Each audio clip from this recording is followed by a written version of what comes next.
My business is named by accident, ironically enough, because I sustained my disability via an accident. I was hit by a car in 1999. I sustained a severe brain injury.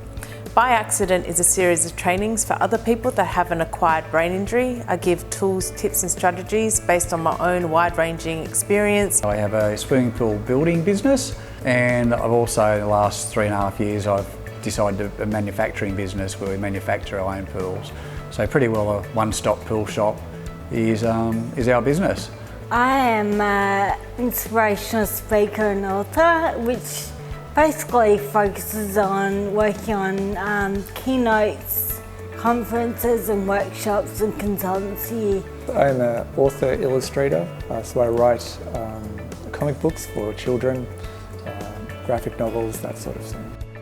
My main business enterprise was a consultancy in disability access, so I was a disability access consultant, if you like.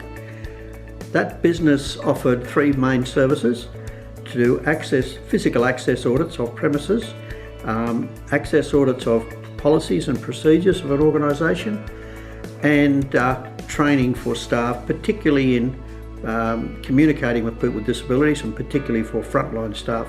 My business is about empowering solutions, and what we're really about is just empowering the voice, choice and control of people with disabilities to lead the life that they want to lead. Aquaponics projects, which is education, training, and assistance to people with disability, Indigenous people, at-risk and vulnerable people, disadvantaged youth, that sort of thing. Easy Access Australia is a travel guide designed specifically to meet the information needs of people with an access requirement. So they could be wheelchair users, they may have limited mobility, but need the space, need an accessible bathroom, etc.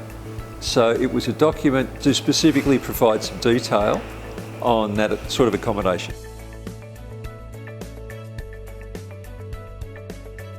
So the reason I started my NDIS business was to help disabled people. I'm one myself, so I think I just have a unique skill set. So that's why I wanted to help them improve their lives. The assistive technology game I was seduced into by a bunch of mates who wanted to take my experience with retail and systems and combine it with a vision for a new business. I was in some way wanting to relay my knowledge and expertise as a therapist with other patients and families and therapists. Having worked in the public service, New South Wales Public Service for 15 years and experienced several amalgamations of departments, and every time that seemed to happen, my job would disappear and I'd have to apply for other jobs that I didn't necessarily want.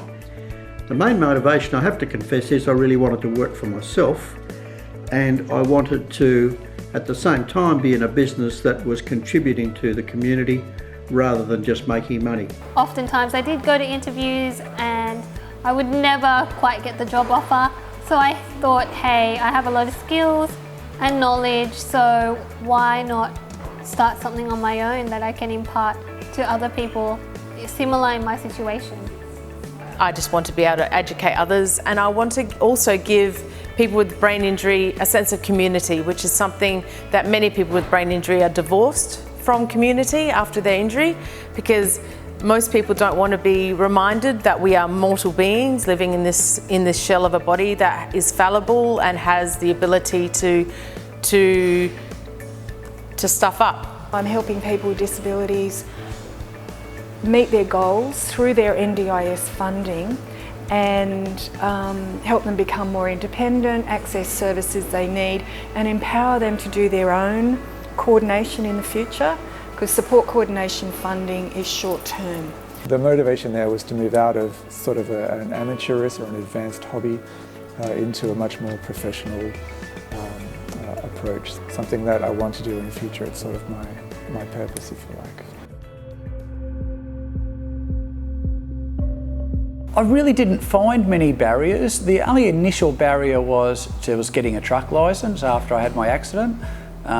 There was a ruling in New South Wales that a person with more than 50% disability of use of their body could not drive a truck.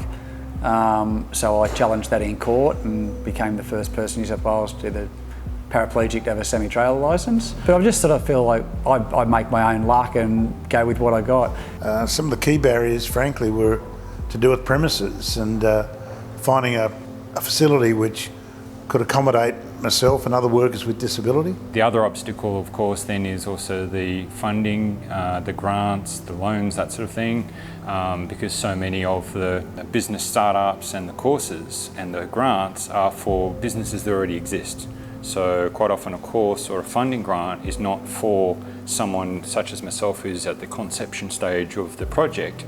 It's for, oh, you've got a business, you've got a building, you've got a place of business, here's some money to help you with that business that's already up and running, rather than you have a project that you would wish to get up and running. We'll give you the training and the information and the infrastructure and the funding to get that up and running. For myself, what really held me back during the phase of the startup was actually just knowing where to go, who to go to, having a mentor, having a role model, especially with a disability that I could look up to. I need support, and that's a constant struggle. I know how to help people, it's getting it out there. And also the challenges of being disabled, you often have illnesses more so than most people. So spending time in hospital and still trying to run a business. I recently spent 3 months in hospital and I was having meetings lying down in bed. So those challenges a lot of people don't have to deal with. So the main barriers that I encountered, first of all, was accessibility. So trying to find a facility that was accessible, both for myself and for staff. How do I sell this? Who's going to buy? Who's going to pay me? Because this ultimately is going to be my way of getting off the pension, becoming autonomous, of becoming self-reliant, of becoming independent.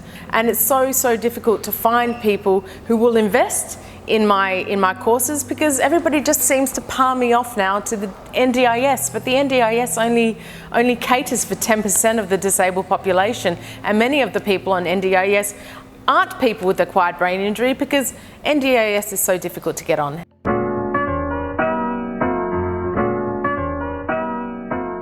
People believing in me. So the main facilities for our business to actually start and grow was, one, we had a really good product. It was really important for us. 2, I had the finances to be able to invest into the company. And 3, I bought into a company that actually had 2 other wheelchair users who were partners with us. One of those had a really sound business mind. The other one was a total optimist, so he was always encouraging. They supported me, they challenged me, they encouraged me. That was really important. I was successful getting a grant from the Department of Health and Human Services, DHHS, in 2014. It was called the Ethel Temby Scholarship. That offered me the platform to build by accident. So I got mentors, I got a website built, I developed a training with the help of mentors. Mentors have enabled me to build myself. I rested, I think, on about 5 mentors during the entire process. So with the introduction of the NDIS, I think it's opened a door of opportunities for people with a disability to go out and do more in the community, whether they wanted to economically contribute or socially, recreationally. I think the option is there for them to explore. I've just started with CSI. Hopefully they'll be able to help me move forward with my marketing. Friends and family are always there. I did actually go through the NEIS program. Unfortunately, that wasn't that helpful. It has been a struggle to find people to support, but I still keep moving forward. And it took some key people and perseverance on my own behalf to sort of make the publishing aspect a reality. I had no idea how to start a business. So through a friend of mine, they gave me details about Ignitability, a government-funded service through Settlement International Services. Networking.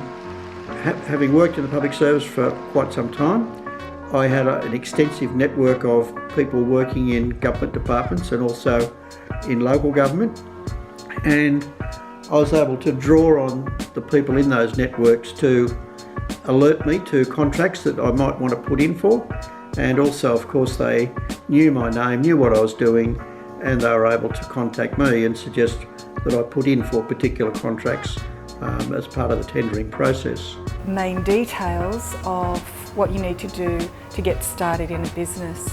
They've also linked me in with a one-to-one financial mentor, as well as developing my website and putting together business cards, fridge magnets and flyers.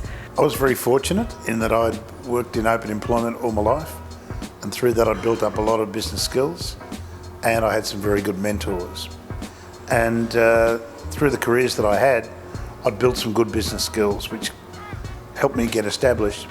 I also was part of a partnership where we had a whole range of skills, including one very senior businessman who acted as a mentor when we built the business in the early stages.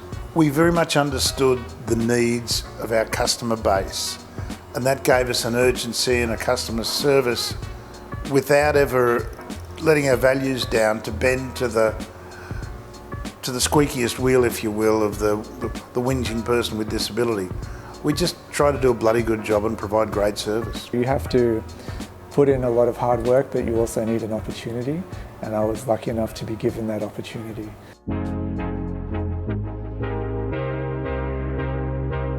The long-term outcomes is to be able to give people employable skills in those actual areas, but then also for them to become self-empowered to then either run their business themselves and or become educators to elders and other people in other areas.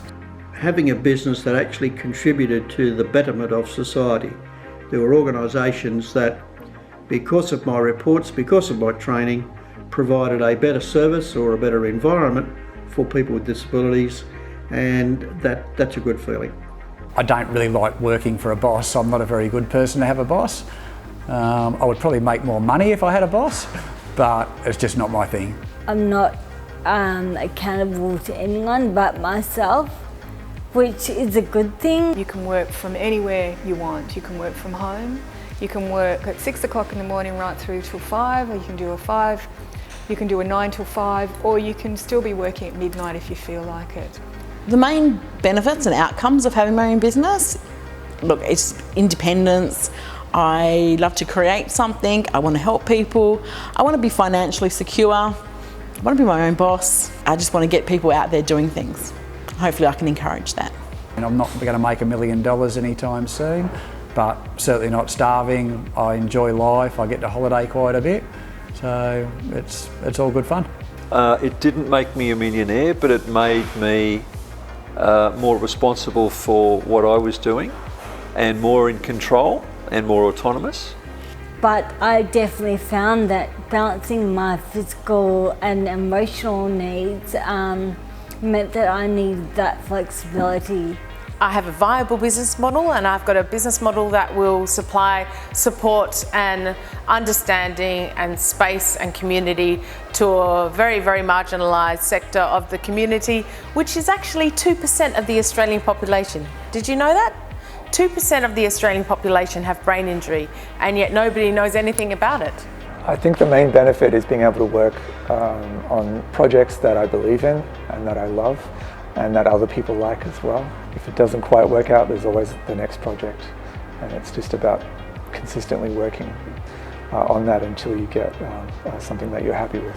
They've been able to increase their participant intake by 50% with people with disabilities, so that's been incredible to see the success at the end, because you don't often get to see that as a business owner while you're doing your day-to-day activities. We're also fortunate that we worked in an area in assistive technology where our products and services achieve great positive outcomes for other people. And I'd like to think that we paved the way for some new ways of doing things back in the day. There are so many great outcomes and benefits. One, I had a role that I really enjoyed, I was passionate about. I got to travel the world, I got to meet new people, new business partners who became friends. I got to see the best of the products in the world, and actually got a reputation down here as a great company to deal with. There was also a sense that we were contributing to the well-being of other wheelchair users or people who needed our equipment. So that for me was a real sense of satisfaction, and it was great to be the initiator of a culture and to develop that culture and see other people buy into that culture and vision. Just life's too short just to be doing something you don't really enjoy doing. So I love work, so it's not like I'm doing it to make money and go home and then retire. I don't think I ever will retire. I love doing it. People's just own hang-ups, their own mind that restricts them, is probably the biggest restriction to anybody achieving their goals. So from mine, it's just freeing your mind up and being open to new things and working out new ways to actually achieve your goals. I'd encourage anyone who thinks they have the skills and the ability to start their own business to do so.